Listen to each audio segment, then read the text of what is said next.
San Sergio de Radonés, capítulo 3, inciso E.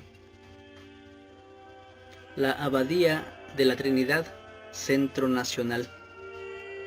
La Abadía de la Trinidad se convertirá desde principios del siglo XVII no solo en un centro religioso, sino también en un centro de reunión de todas las fuerzas nacionales.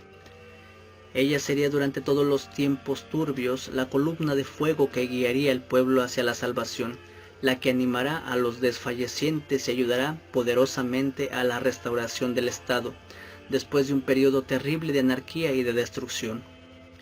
Rusia ha conocido muchos años terribles, de invasiones devastadoras, de guerras civiles, pero dos periodos han sido especialmente destructores y depravados. La gran invasión mongola de 1238-1240 y los tiempos turbios, 1605-1613. En ambos casos se debió en gran parte a San Sergio el que fuese posible el resurgimiento moral y nacional. La dinastía de los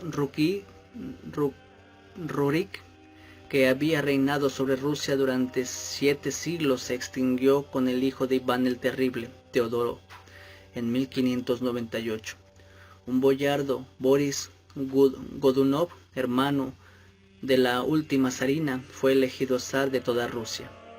Era un hombre capaz, gran diplomático, administrador, que hizo cuanto pudo por enderezar la situación casi desesperada en que Iván había dejado el país. Por su sistema totalitario e inhumano había arruinado no solo a la clase de los boyardos contra la cual luchaba, sino también al campesinado. Todo el centro del país estaba devastado y despoblado completamente. Varios años de hambre aumentaron todavía las desgracias, y cuando en el año 1605 Boris Godunov murió, el país se hundió casi por completo en la anarquía. El zar entonces elegido, Basilio Chuisky, tenía muy poca autoridad.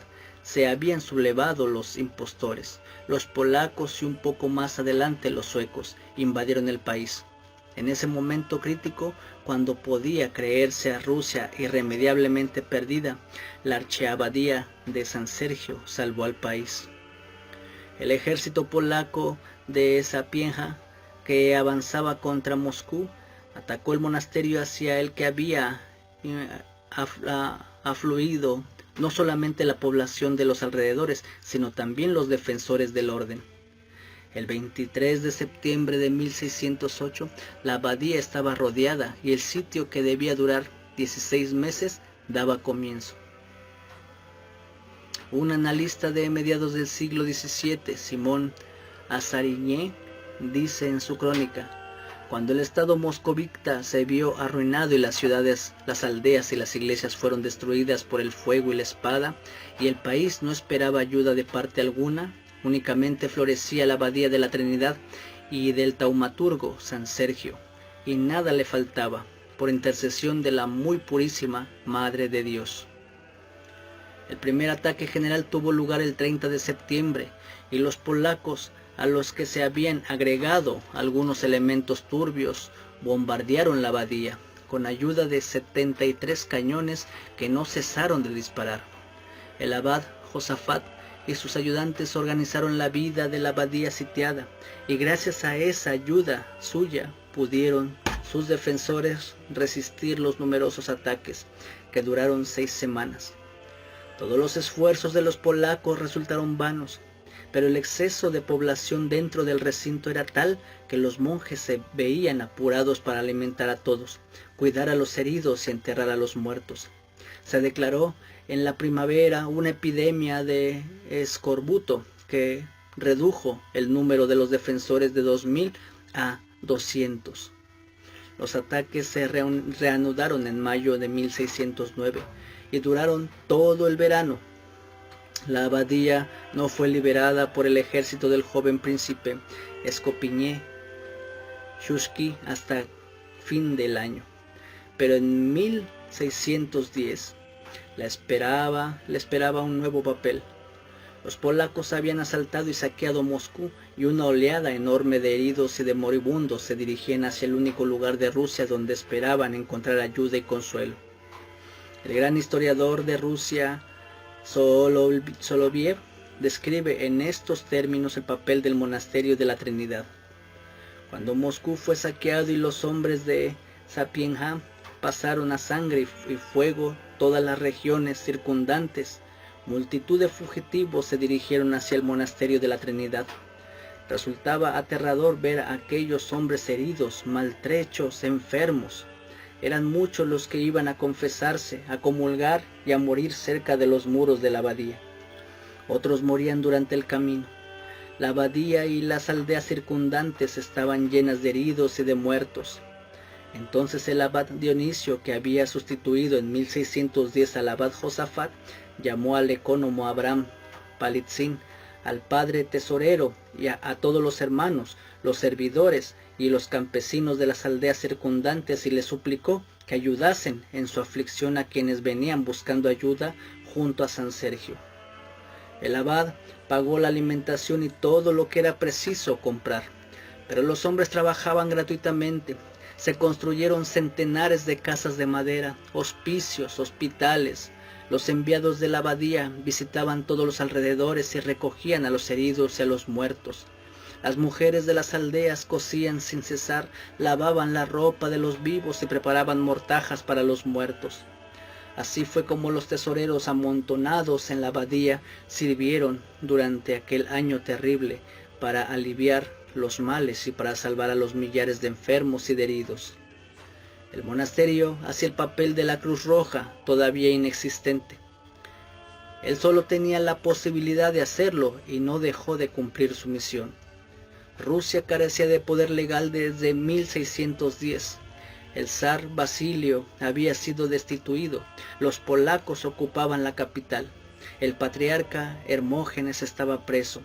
A partir del verano de 1611, el abad de la Trinidad toma en su mano la salvación de la patria.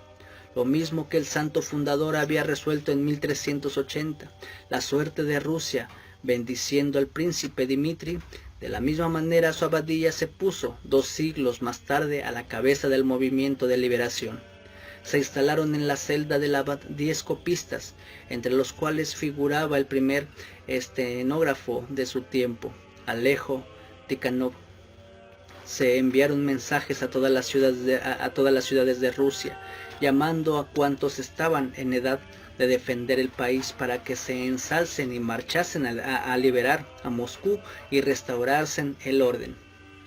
Estos mensajes, que llegaron hasta las regiones más lejanas de Rusia, reanimaron los espíritus desfallecidos, fueron abandonadas las vanas querellas y se aliaron para la gran causa de la liberación.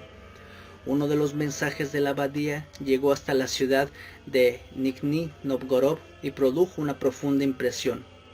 Cosme Minin, rico comerciante y uno de los ciudadanos más destacados de la ciudad, leyó el mensaje en la plaza pública y tomó la iniciativa de hacer una colecta nacional a fin de organizar el ejército de liberación. La crónica afirma que San Sergio se le apareció en sueños y le dio orden de ponerse a la cabeza del movimiento.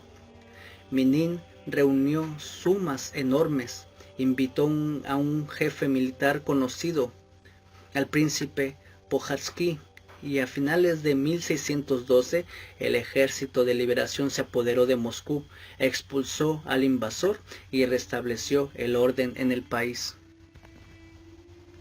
Cuando surgieron dificultades entre el ejército y las tropas cosacas estacionadas delante de Moscú, el abad Denis propuso que se distribuyesen todos los tesoros de la abadía, pero los cosacos no aceptaron la idea y resolvieron poner sus fuerzas a disposición de los jefes nacionales. El nuevo zar elegido, Miguel Romanov, visitó la abadía de la Trinidad antes de dirigirse a Moscú. Después de su coronación marchó a ella como peregrino. El monasterio de San Sergio había salvado a la patria y podía, por fin, reanudar su vida normal después de un periodo consagrado al bien público. Sin embargo, le aguardaba una nueva tarea. Los tiempos turbulentos habían trastornado la vida del país. La población había abandonado las ciudades, huyeron a los bosques. Los bandoleros infestaban los caminos. Era preciso volver a encauzar las cumbres y trabajar por la reforma de la iglesia.